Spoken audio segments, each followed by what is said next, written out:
each other. Loves to be kind, loves to be kind, loves to be kind with each other.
I was waiting for more people to come in.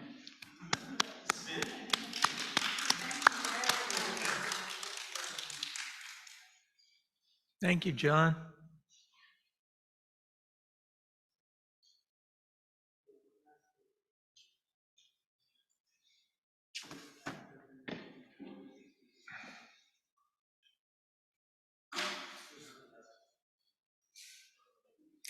Rajiv, could you please give me a signal like 103?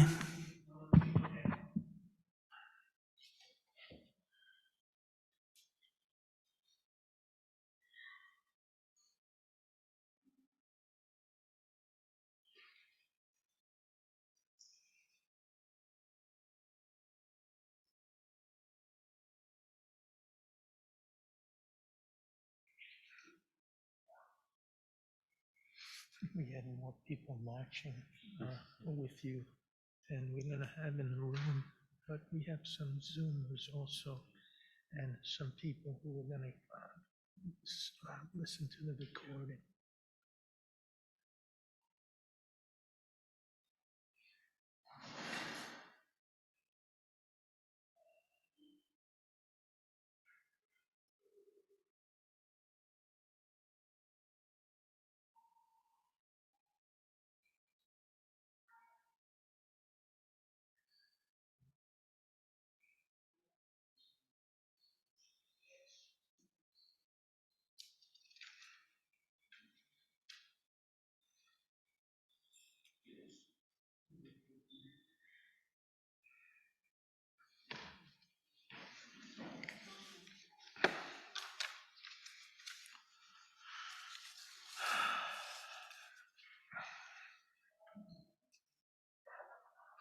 Cleanse and soul manner just ended at one point, so then Okay.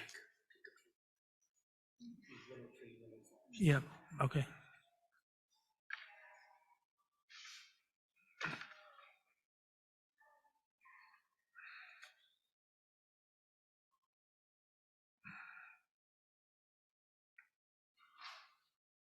Some folks are involved in a small group ministry that met just now, and they're going to, they're finished. So we hope that some of them will file in.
Good afternoon, and welcome to session 3 of Freedom School at the Unitarian Universalist Fellowship of Boca Raton at 2601 St. Andrews Boulevard.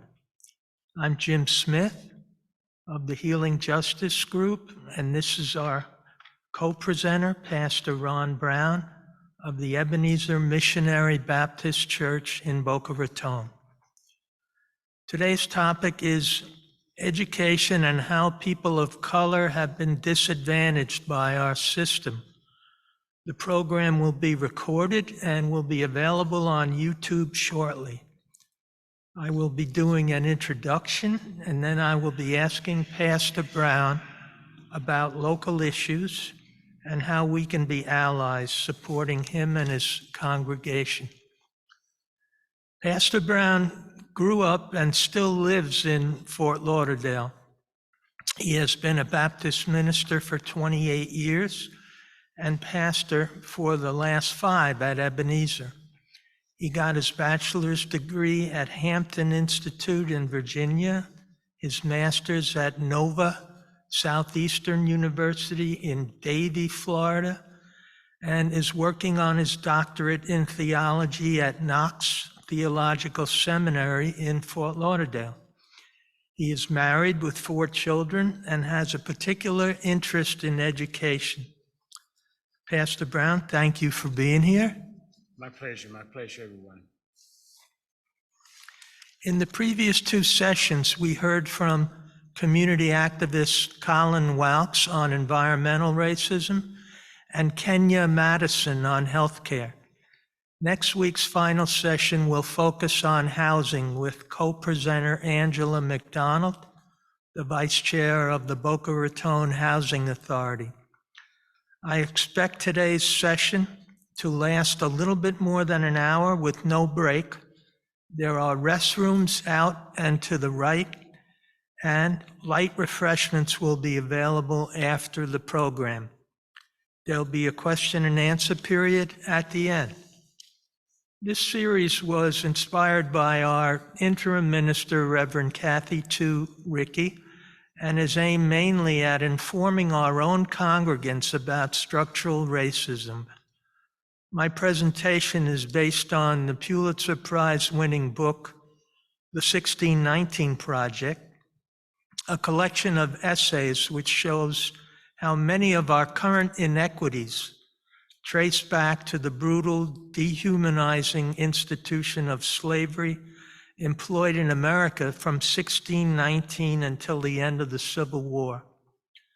Our denomination has been calling on us to dismantle racism in ourselves and our congregations, and this is my small attempt to follow that suggestion. So I'm going to discuss the history. Public education did not exist in the South before Reconstruction, and I'll ask Pastor Brown to bear with me as I do this. Even free blacks in the 1950s were denied public schooling. After the Civil War, freed blacks pushed for a universal state-funded system of schools. Now, 5 years after the Civil War ended, every Southern state had written the right to a public education for all children into the Constitution. But in 1877, as part of a disputed presidential election, the new president, Rutherford B. Hayes, ordered federal troops withdrawn from the South. And that opened the door for Jim Crow laws, which shut blacks out of schools, higher paying jobs, hospitals, and libraries. Generations of blacks could not go to college because most school officials believed that only white students needed a high school education and refused to operate schools for black children. As late as the 1930s, almost all Southern communities had failed to provide a single high school for black children. And blacks were burdened by stereotypes that they are dangerous, lazy, drug addicted, unworthy of higher education. From 1933 to 68, blacks were mostly denied federal home mortgages, redlined into ghettos and low-income housing, and the housing was tied to the quality of schools. During Reconstruction, historically black colleges and universities were founded, such as Morehouse College and Howard and Fisk universities. There are now 107 historic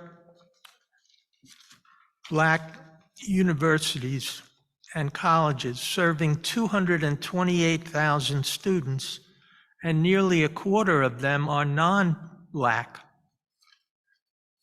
Now, Pastor Brown, you were bused to Plantation, Florida from 1971 to 77 for middle and high school.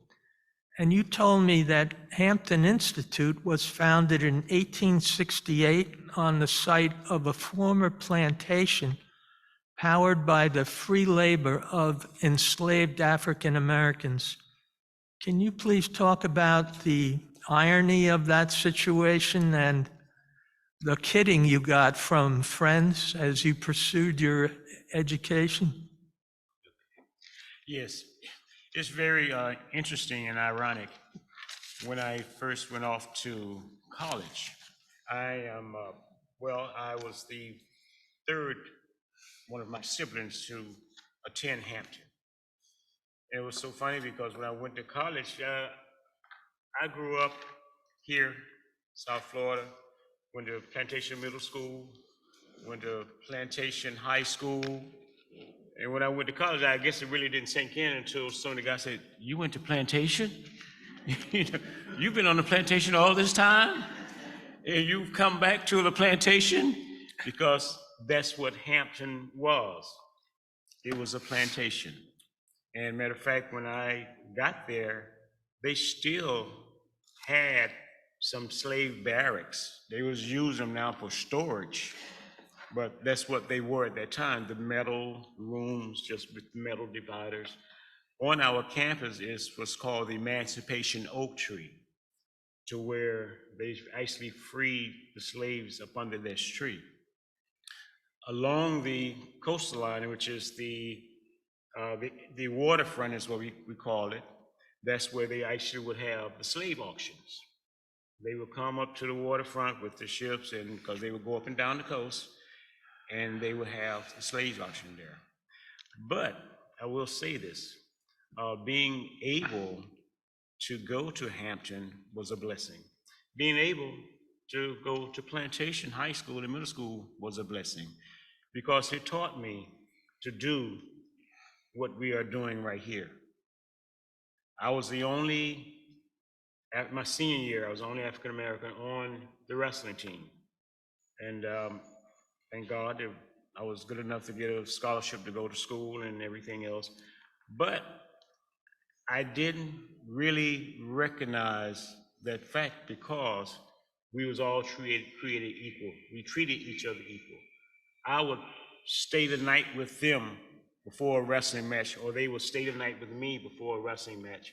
I never forget, Dr. Cannon was a chiropractor, and he would crack us up and stretch us and everything before every wrestling match. And his son, Robbie Cannon, and I just played in a golf tournament 3 weeks ago. We're still best of friends. And when I got out there, we was playing, everybody, oh, Roddy, Roddy, Roddy, we haven't seen you since high school, and hugs, just like it was when we was there. So I want to say this, racism, hatred, it's not something that's born in us. It's something that's taught to us. And until we continue to do things like we're doing here, then, we're going to continue to be stuck in that mode. Because this world and government is not programmed to receive what's about to happen in the next 10 years. Our communities, our families, our churches, our schools are going to become more intertwined with one another. I'm the youngest of 8, 5 boys and 3 sisters. 2 of my sisters are married to white guys, to Caucasian. And we come together on holidays, and you never would know. I love them because they love my sisters, and they treat my sisters very well. And so we can no longer afford to say who's on this side of the track or who's on that side of the track. And we have to come together as a people in order for us to come together as God's people. That is so very, very important, because the government does not necessarily think like we do. I was telling my brother, I don't see how it's possible for us to even consider taking Black history out of the schools. I think we should be there just as much as the Holocaust. We should teach the Holocaust, we should teach Black history, we should teach any type of history. We have to. I'm a Baptist preacher, but guess what? I study every single religion I can just so I can be informed how other people think and how other people see things. Before I moved to Georgia for a little while. And when I went to Georgia, some people look at me like, really? I went to Georgia. When I first got there, it was kind of crazy. So I had to end up staying with one of my uncles. And his entire family is Muslim. And we had no problem, because we have to understand that there are radical Muslims, and there's some that's peaceful religion. We got together, we lived in the same house. They did their prayer to the east, and I did my prayer. They ate what they ate, I ate what I ate, and we celebrated and enjoyed one another. So we can coexist. We don't all have to be alike and have the same belief, but we have to respect everybody's belief. So I think, not to go all the way around it, being at Hampton and being there and being around, and this is what we have to work for with our young kids, being around other individuals. And mind you, it was some trying times, because it was Virginia and it was Hampton, which was a big, huge 100-acre plantation before. And before I just so happened to go there on a full scholarship, but you had to actually send a picture in.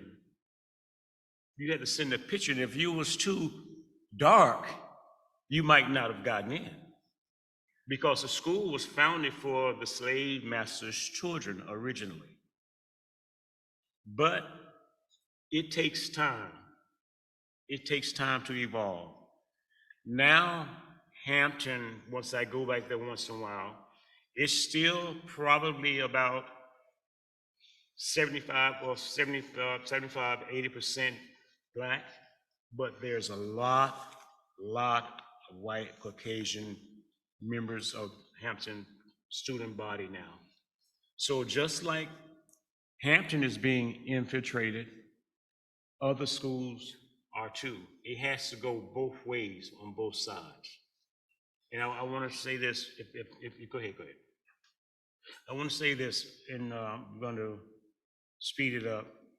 One thing that we have to realize is that we have to speak up, and we have to provide resources to the communities, all communities that need them. We have to provide resources to all communities, inner cities, wherever. Just like it's important for the inner cities kids to get adjusted and conform to dealing with people outside of their community, people outside of their community have to learn to deal with us as well, deal with them as well. That's the only way we can make it. Because I'm going to tell you this, there's a book by Kwame Kunjufu, and it's probably in 1990 he wrote this book. And believe it or not, this is reality. How they come up with the amount of jail cells or beds for history prisons is they take the 3rd and the 4th grade males, black males, they look at them, they say, okay, overall, a percentage of these individuals will be incarcerated by the time they get out of high school.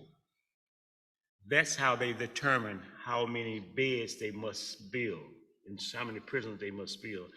That's why privatized prisons are becoming so popular. So Thank you. It's a lot. Thank you, Pastor Brown. I'm going to delve back into the history a little bit and then bring it down to Florida, and then question the pastor about events here. The historic 1954 Brown versus Board of Education, Topeka, Kansas Supreme Court decision ended segregation in schools under federal law, but it practically did not end segregated and unequal schools.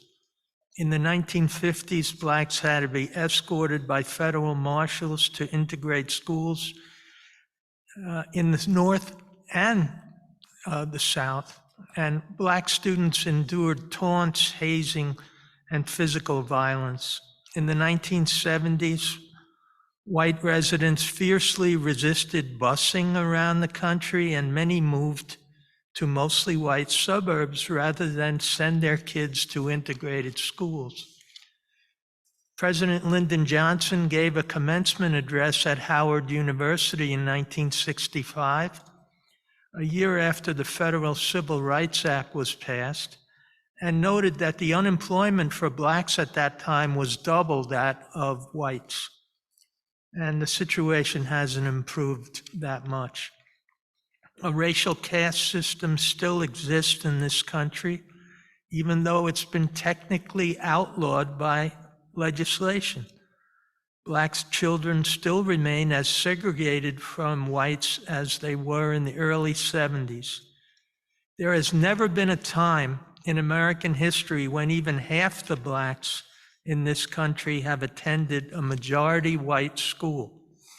And white teachers have long dashed the hopes of black kids who long to be doctors or lawyers.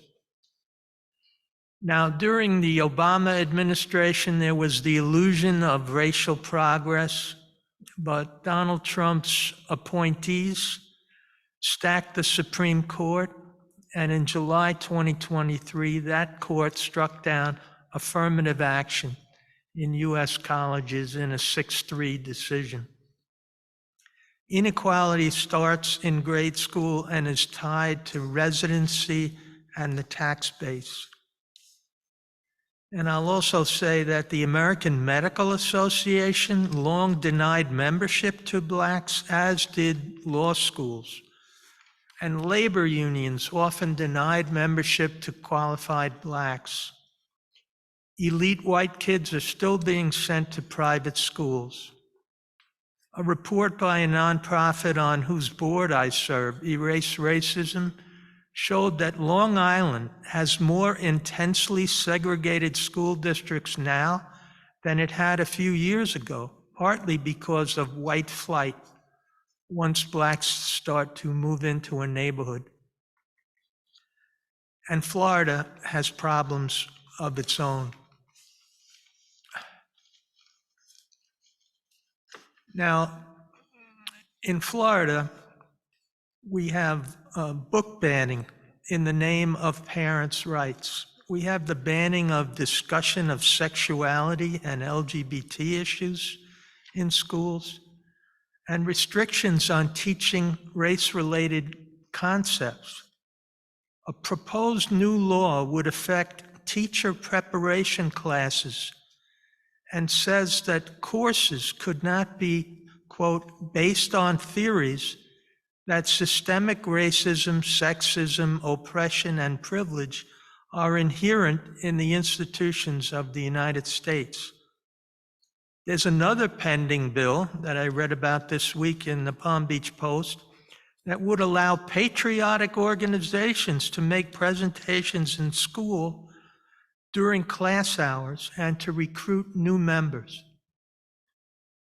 Now, I want to mention that there's a group called Faith in Florida, and that is a grantee of my New York church, Shelter Rock, and its VEACH program.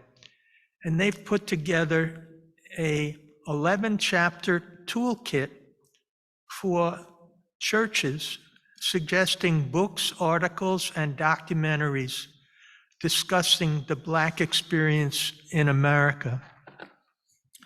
And I mentioned to Pastor Brown before the program that there is also a group called the Florida General Baptist Convention that has a task force that is preparing to demand of Governor DeSantis. They're going to present a comprehensive curriculum that correctly and effectively teaches African and African American history to students in Florida public schools. And it's also going to develop 40+ freedom schools by 2025. I didn't testify at that hearing. Pastor Brown, what are you doing in your congregation to make up for the lack of Black history that is being taught in classrooms? Well, I think we have a relatively small congregation, first of all. Very few kids. But I think in our congregation, we are just getting ready to prepare for our Black History Month coming up to celebrate. We try to celebrate and to educate as much as possible. Not only our kids, but the community kids, and not only the children, but the adults. Because believe it or not, you have a large amount of adults that's still uneducated in this area, in this field. And the belief that we have is what perpetuate the personalities of the young ones. As I heard somebody say, you train a child in the way they should go, when they get older, they would not depart from it. So the limited resources that we have, we try to put out towards the young kids that we have. But I'll tell you that some of the largest resources that we have as Ebenezer is partnering with you going to Congregation of B'nai Israel, being involved in an interfaith ripple, because we don't have as many kids as we would like to have. Hopefully we'll have more, but we have to, Brother Brown and I was talking about this, we have to show forth our history within us, because actually no one can teach our history better than us. We just have to teach it with the right frame of mind, that there's something to be learned in it, and there's something to be learned from everybody's history. And we teach also, I believe this very strongly, don't just teach Black history. There's a lot of history out there that has built this place that we live in. So our goal is to teach a holistic approach to history. I need to learn more about other ethnicities. I need to learn more about other cultures. I never knew as much as I know now about the Jewish faith since I've been partnering with B'nai Israel. I never knew that you were here until my dear friend called me over and over again. I never knew. So I'm learning. This is history for me. This is history for me. The kid that went to Plantation Middle School and Plantation High School. So, but now I see that there is a lot more to learn. And if I stop right now, how can I teach somebody else? So how did that relationship with the Jewish congregation develop into preaching at each other's congregations this past January 12th and 14th? How did you get together? Excuse me? What was the impetus for you guys having a relationship with the Jewish congregation? That was something about almost 35 years ago. That was started almost 35 years ago. And it was to reach out to this side and that side. It was to bring us together, because the pastor that was there was a visionary as far as that's concerned, as well as Congregation of B'nai Israel. And they saw what we are living now. They saw our children becoming friends, becoming husbands and wives. They saw their grandchildren not necessarily looking exactly like them. They saw those things happening. And the world, it's not going to be stopped. So the best thing we could do is learn to live with it and deal with it and embrace it. So it was the vision that they saw. And since then, every year, we've had Thanksgiving feasts together. And now we having more food giveaways, have food pantries on our campus that help out. And I'm going there and speaking in their synagogues. They're coming to our church and speaking, and we are the best of friends. I speak to them, Rabbi, almost every week. Sometimes it's just to say, how you doing? Do you need anything? And that's what it is, because now we're not just clergymen, we're friends. And if I may interject something that's probably obvious, it's not a one-way street in that you would condemn anti-Semitism as they would condemn racism. Exactly. And I believe this. Anything that offends you offends me. I'm going to support you just like you support me. And we all support God. Until we discount hatred and racism, it's going to always pull up its ugly head. Like Martin Luther King said, the burden of hate is too hard to bear. I choose love. Well, that jives with our sentiment here, where love is emphasized. I wanted to switch gears a little bit to Moms for Liberty, which has become a leading voice against, quote, inappropriate books, and is also backing conservative school board members, not only here, but up north, in hopes that a conservative majority is achieved on a school board, and that in some cases, that would result in the ouster of a superintendent, a principal, or a teacher that dared to speak about Black history. Are any of your congregants involved in school board activities? Yes, yes. We actually have quite a few members of our congregation that's employed by the school board. You might have heard of Lois Martin. Ms. Lois Martin, the street is named after her. A portion of Glades is named after her. She was the mother of our church. She's passed on. And she was an activist. She fought very, very hard for equality. And I am enthralled throughout it because in the school system, I was a behavior specialist administrator in the school system. My sister retired from the school system. My brother-in-law retired from Stormy Douglas. My mother retired from the school system. My aunt retired principal from the school system. I have 3 or 4 other cousins that's retired from the school system. So I'm vested in the school system, and I believe in education. I believe in that. I look at it, I came from Lincoln Park Elementary, which was a small inner city school, become assistant principal, one of the assistant principals at Crystal Lakes Middle School in Pompano. And to see where we have come from that point, yes, but we do have individuals in our school right now. I actually spoke to them about me being here in Bible study on Wednesday and actually some of their points. And their points was basically what is being brought out in some of these articles. The fundamental thing that we have to do is let our voice be heard and give the necessary resources, and the church have to unify with each other to make the voice heard. They might not, as I was saying to my friend, some people won't listen to him. Some people won't listen to me. But the ones that won't listen to him will listen to me. And the ones that don't listen to me will listen to him.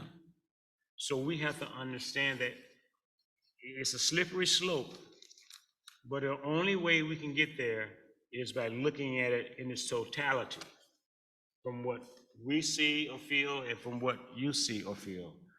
I have some administrators in my school. My wife is a retired teacher as well.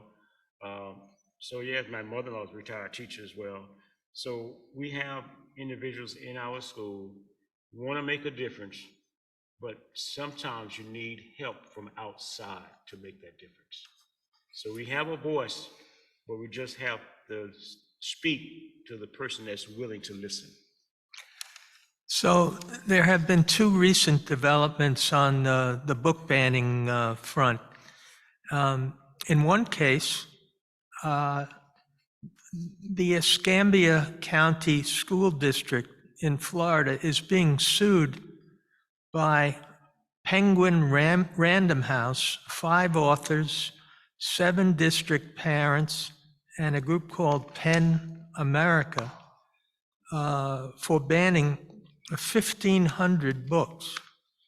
And a judge recently rejected a motion to dismiss the lawsuit, so it's going ahead.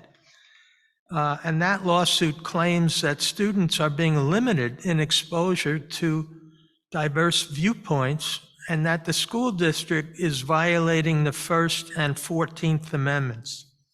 So I think this is an interesting ruling. And the other development is that Bill O'Reilly, the conservative columnist, is calling on DeSantis to change the Florida law because he says things are getting crazy with book banning in Florida.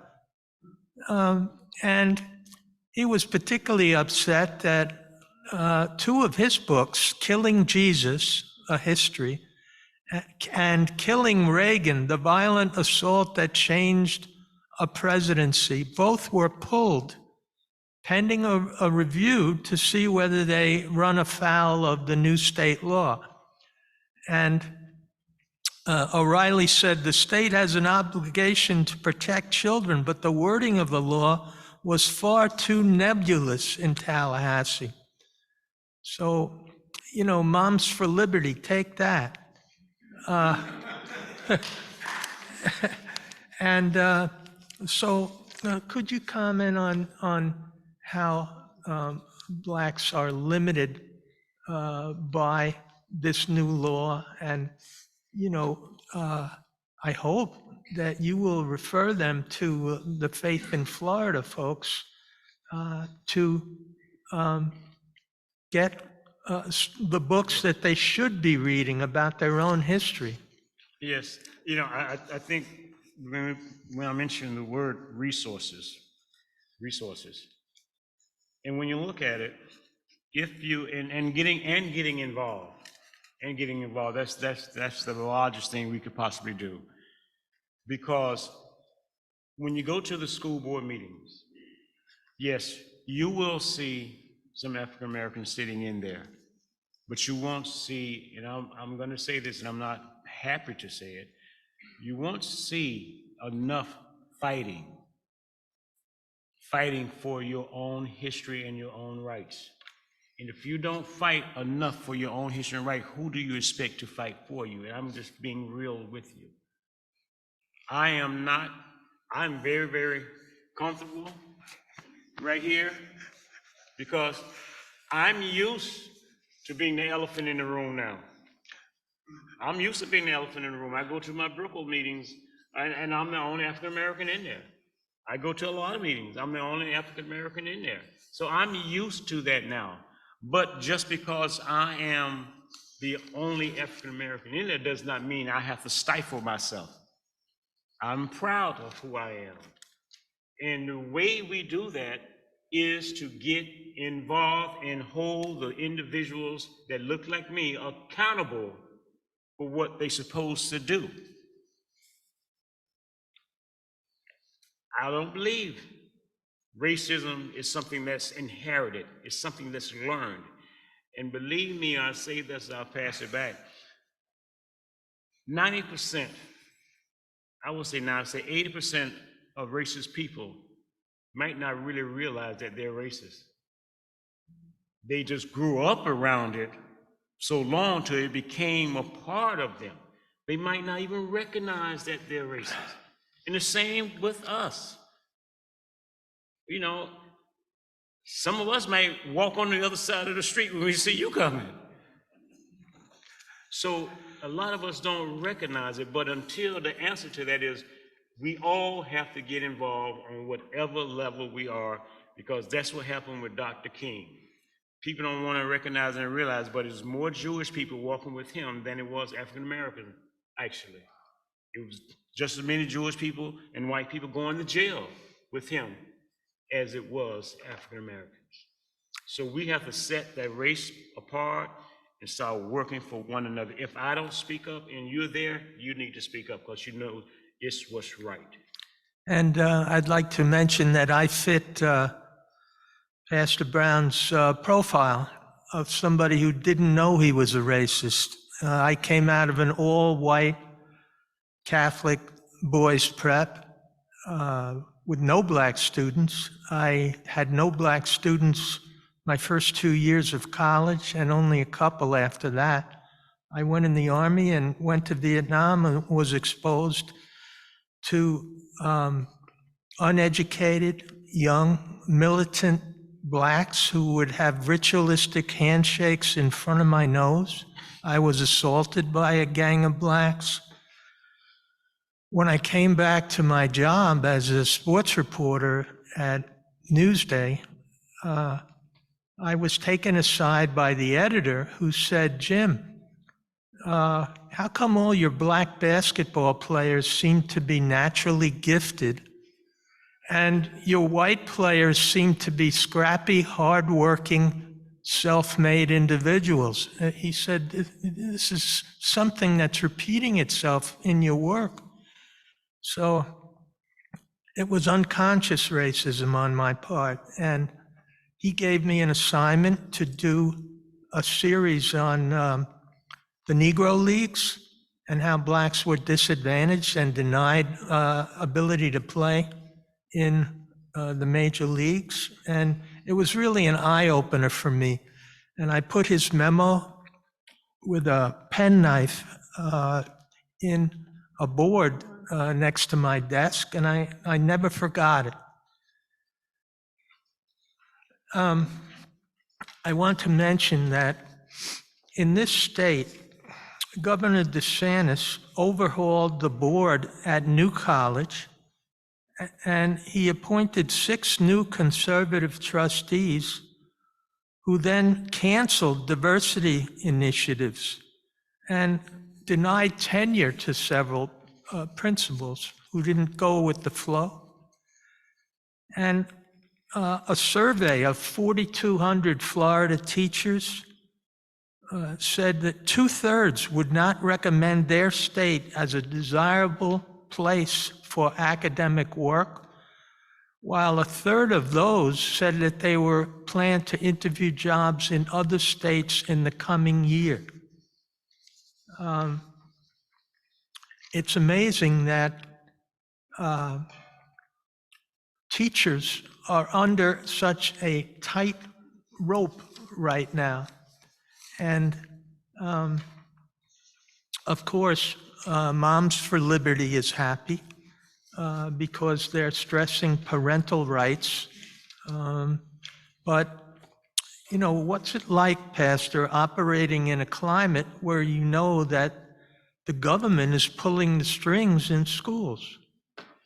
You know, it's very difficult because, first of all, teachers are so underpaid and underappreciated, but yet you want to, I can speak myself, being an educator. Went through college for the year and then went and got a master's degree in management and management administration through the school system. Now I want to come out and help. But now my hands are tied because I can't do what I've been educated to do. And I have been told what to teach.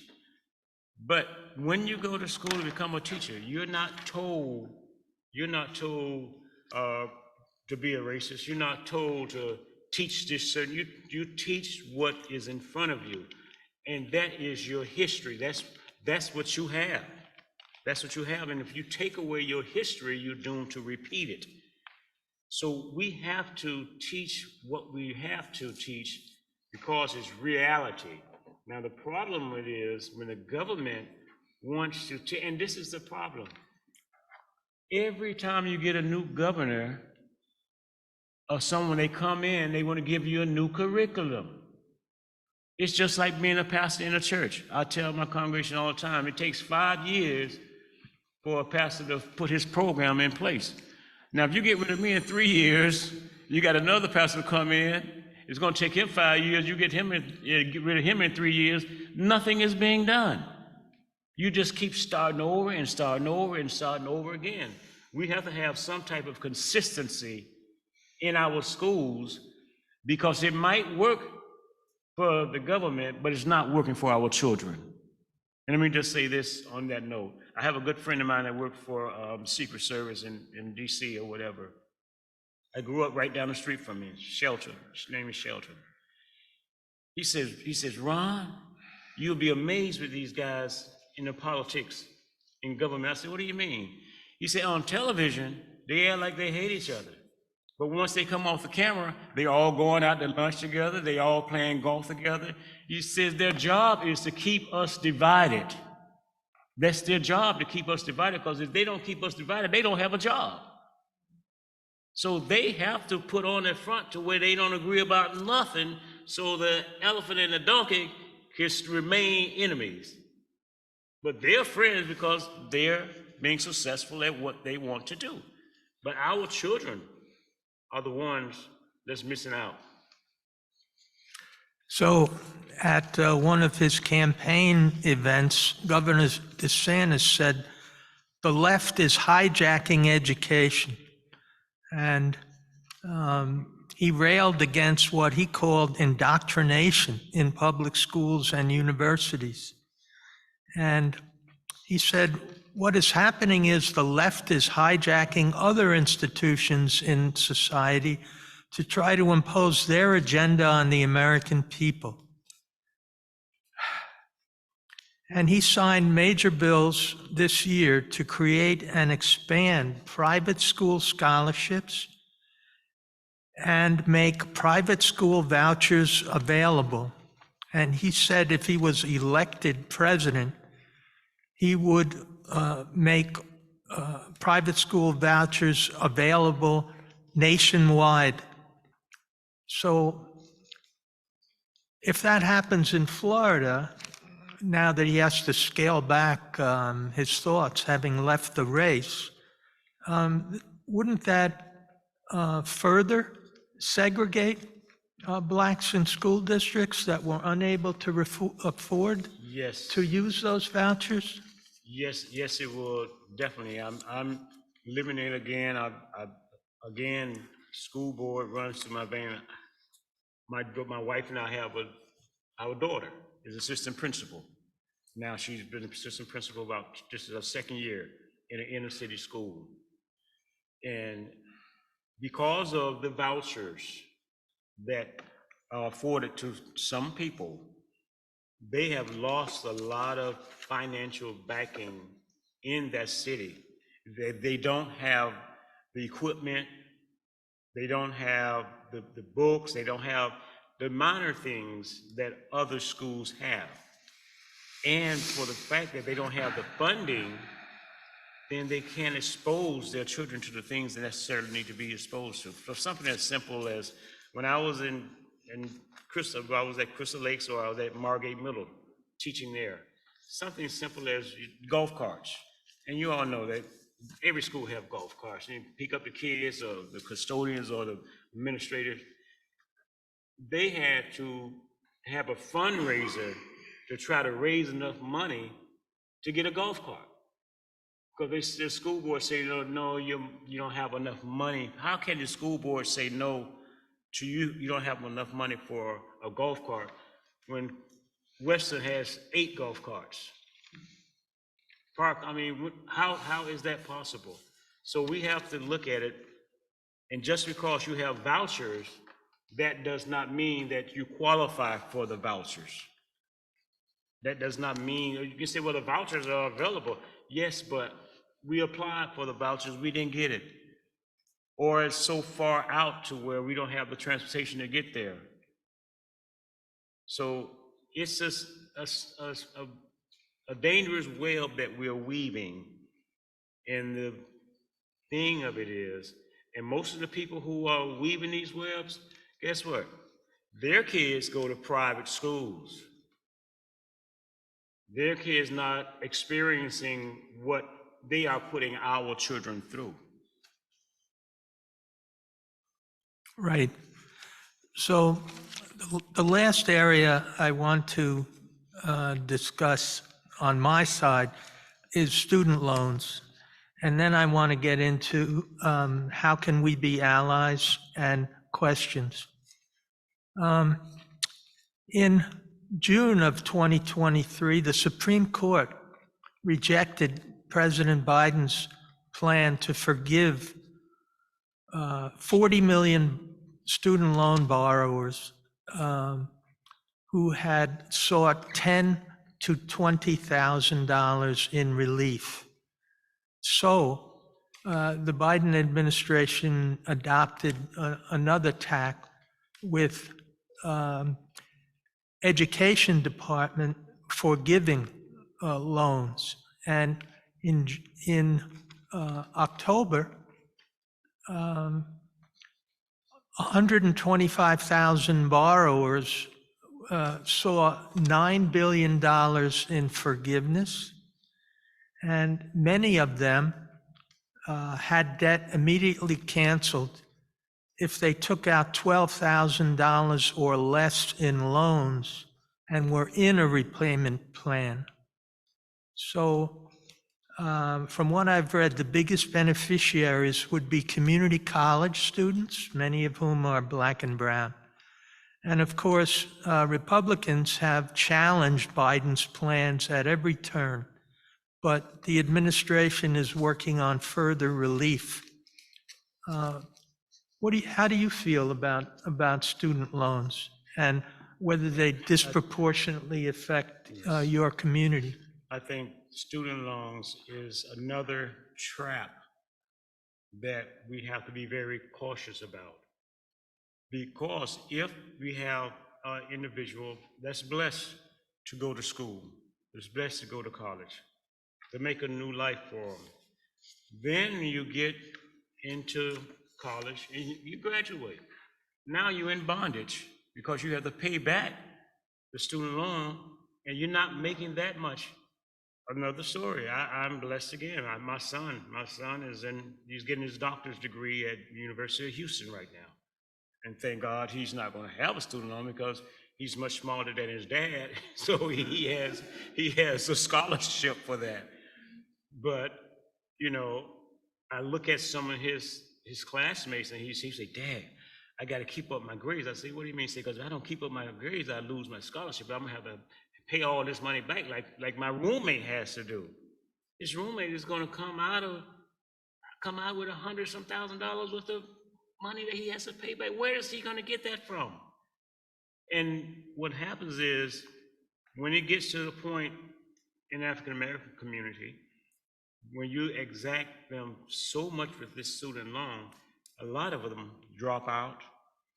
And then if they do get out of school, they can't pay it back. So now their credit is shot down the drain. So it's a trap. And we have to come up with some reason or some formula to where education, because it seems like you go to better yourself, but you fall farther back. So we have to come up with some type of educational system as far as student loans that can help. I mean, isn't that the reason why they're going to school in the first place, to better themselves and to help the community and the neighborhood and our society? Right. And one thing that I'll be mentioning next week when we look at housing is that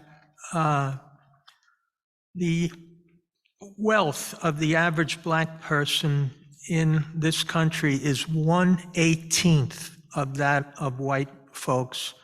And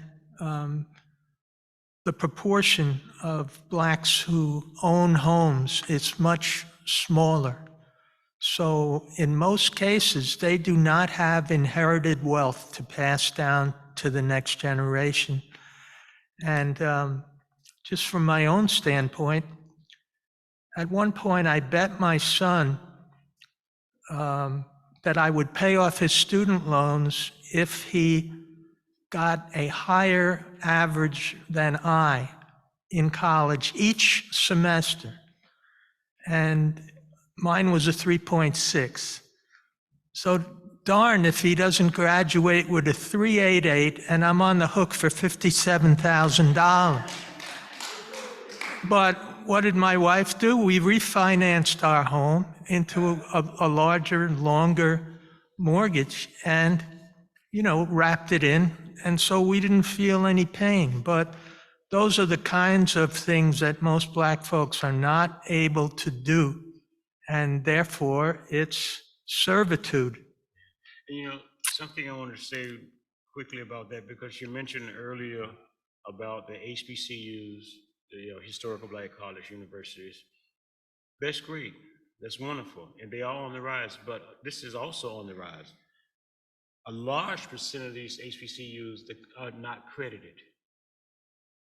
So now you go into school for all these years, you graduate with a great GPA, but your school is not credited. So in some cases, you're not able to compete for those higher paying jobs because your school is not credited. And the schools are hanging in there barely, but they're still charging the tuition. They're still charging the tuition.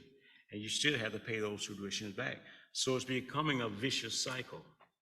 It's becoming a vicious cycle. You still got to pay that money back, but you basically have an attendance diploma. Right. So now the question of how can we be allies to the folks at Ebenezer Baptist? And, you know, we spoke about maybe a reciprocal preaching arrangement by yourself and our minister, and maybe visits by congregants from each to the worship service of the other, or to programs that each would run. Can you suggest some other things that we might do to be allies? I think one of the major things that we should do, attend school board meetings. Attend school board meetings. Attend city council meetings. Let the powers that be know that we have a right to say-so to how our city is ran and how the money is being spent.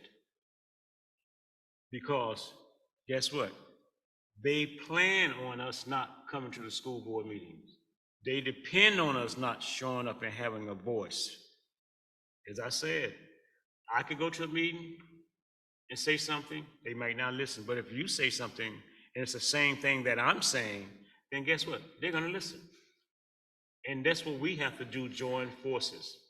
When it comes to education, it's the parents' voice that speaks, because we are the ones that's gonna elect the officers in those school positions, in those higher positions. And when the parents start crying out, it's a problem if all of us cry the same way. So anecdotally, 2 years ago, our minister, Reverend Harris Reardon, encouraged us to care about our Dixie Manor neighbors. And so she ran a worship service focusing on that.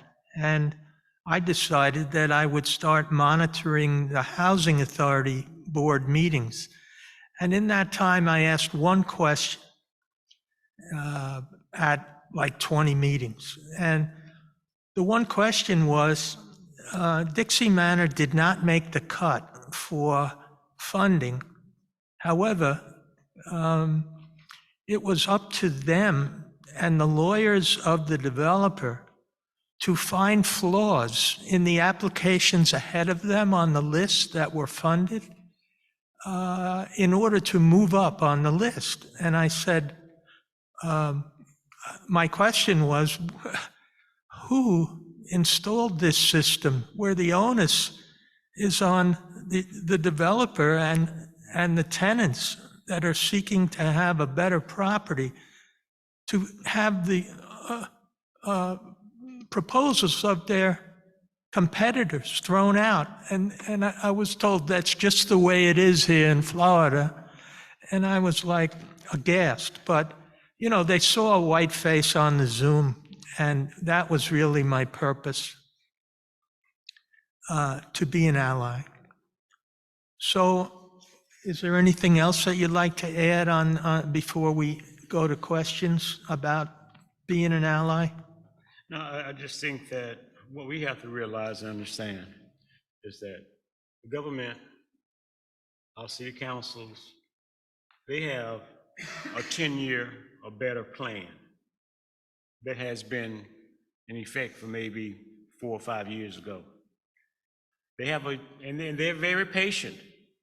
They're very patient because Ebenezer, we own 6 lots, 4 across the street, and the building is actually on 2. And they prime property, and they want it like a heart attack. But they're not going to get it while I'm there, and I think they pretty much know that, but they don't mind waiting. Would they condemn? Would they condemn the property?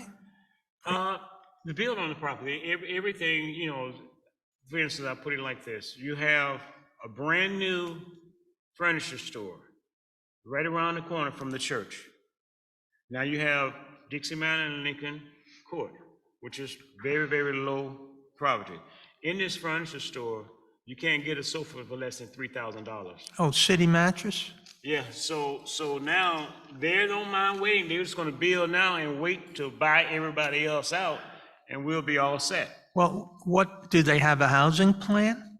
Or do they want to sell to a They- developer? Brother Brown, they have one, but we're not, we don't know the ins and outs of all of it yet. It's just like, as you say, it's tied up in paperwork. So you really don't know what the left hand is doing from the right hand, but you know that there is a plan. There is paperwork being done, but we don't know it all because we haven't seen it all. Okay. But the builders and the contractors and everything, they're in the ball game. John, did you have a question? Yes. Can you come to this mic, please?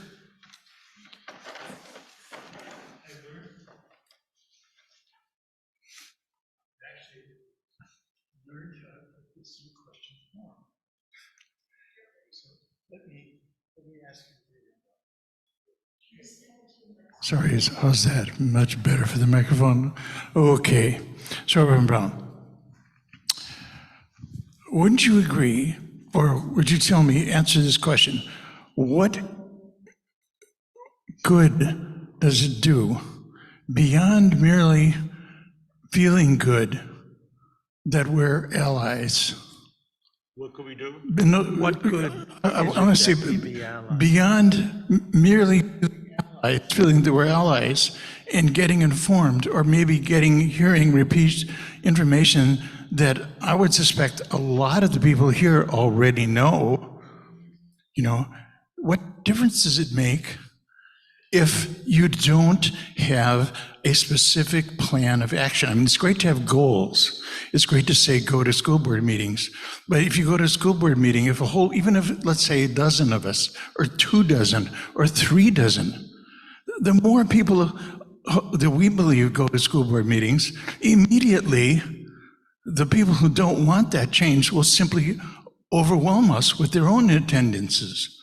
If we don't have effective measures, if we don't sit together and plan out not just goals, not just, okay, let's get informed, as if we didn't already all know what the situation is. We need action. We need to have, meetings that say, how are we going to do this? Thank you, John. The answer is pretty much a simple answer for that one is you have to have coalitions.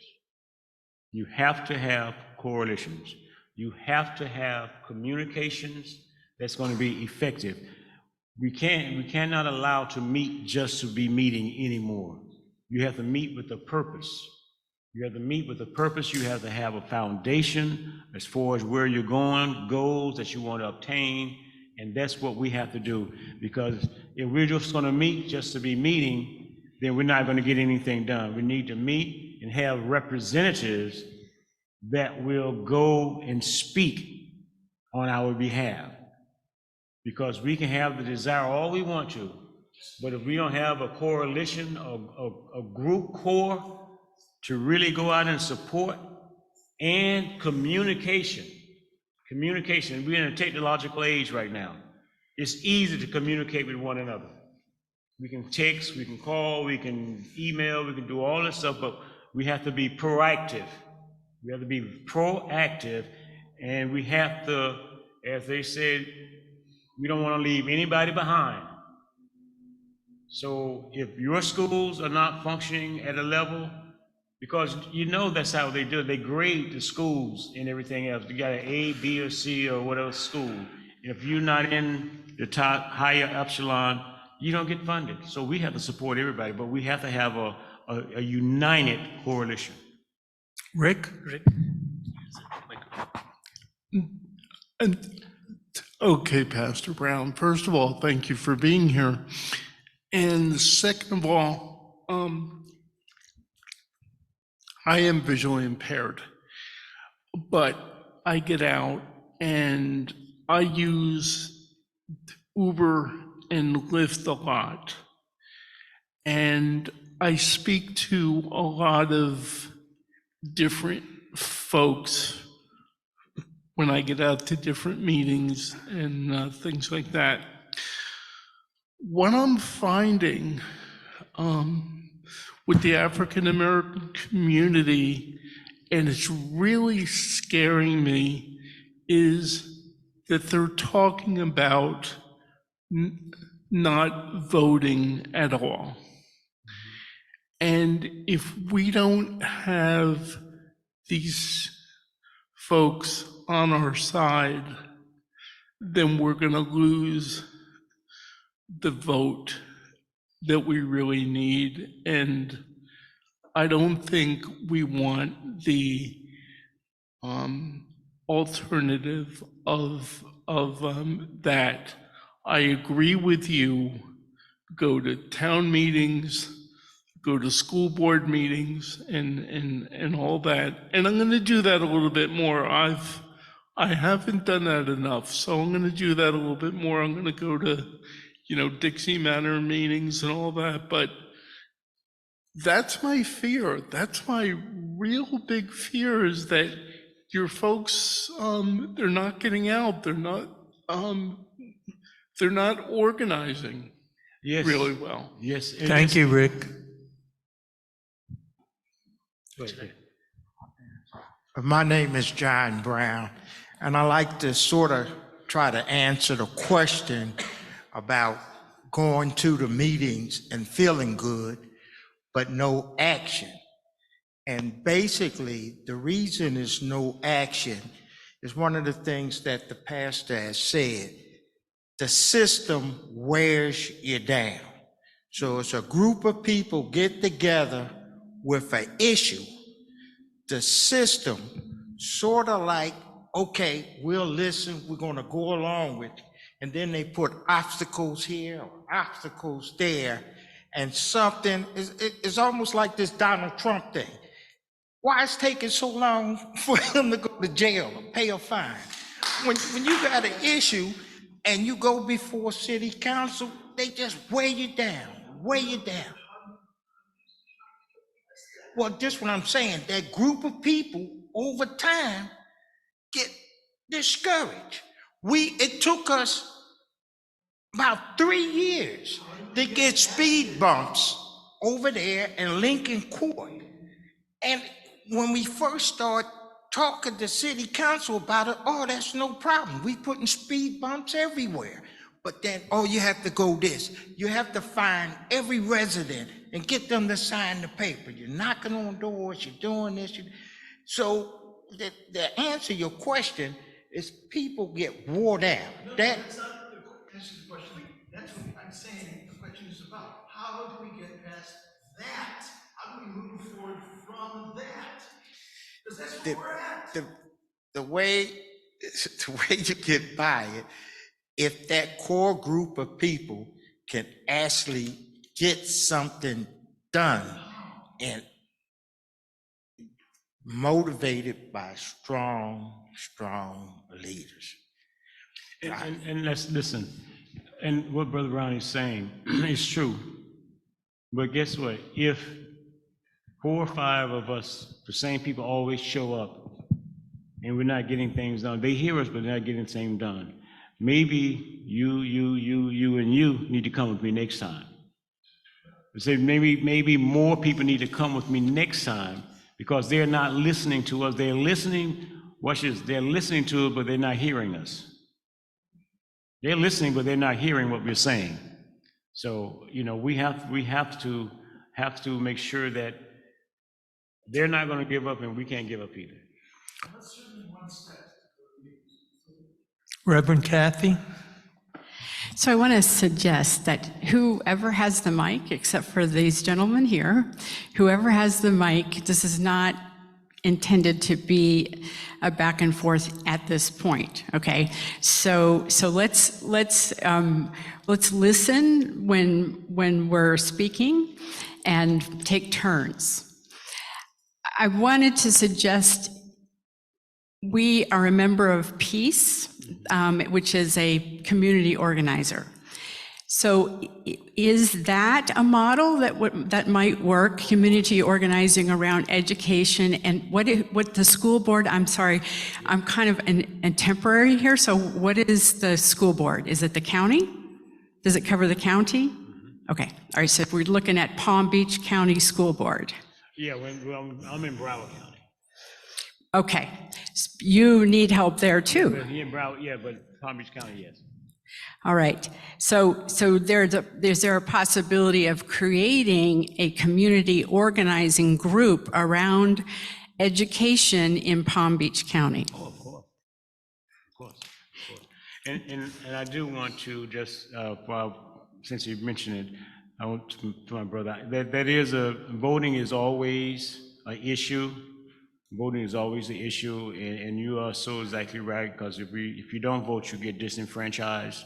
And the thing with that is, when you're looking at it, you have to look at it sometimes voting apparatuses is strategically placed in areas to where they know that some people are not going to be able to get there, or the voting area is closed off early than it should be, or something miraculously happened and the machines don't work, which is something that's pretty common. But voting is an issue, and through voting, as we've been speaking the whole time about education, that's another component of voting. If you're not educated in voting, if you don't see through education that your vote count, then you don't see the purpose in it. But through education, you can see that voting does work, but now you want to take the education out of the school system. So now you're taking out everything that has been accomplished through voting. You want to take it out for no one to have any history of it. Well, that's a topic. That's the topic of this series, is that structural racism exists. So we find it in education, we find it on voting rights, and as folks who attended my first sessions, the Palm Beach County know that the Palm Beach County Health Department puts air quality monitors in only 3 places in the glades, and none of them are able to pick up the short-term spike of the deadly smoke and ash that wafts over the communities. So that's why they don't put out any health warnings to folks that they should stay indoors. And there's another example of structural racism.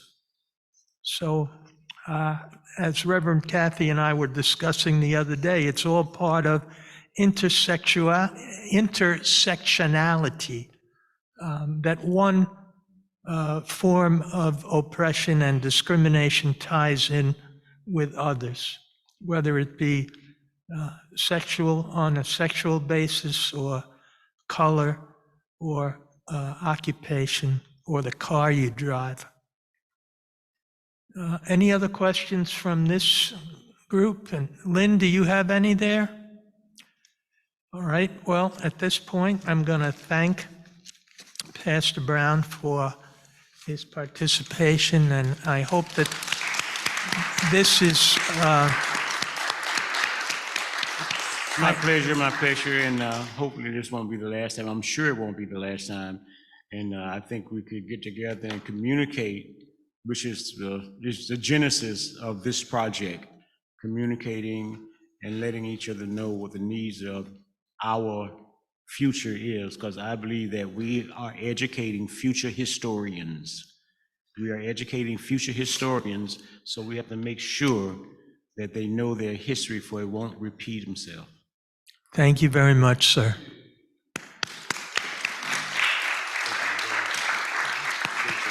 Super.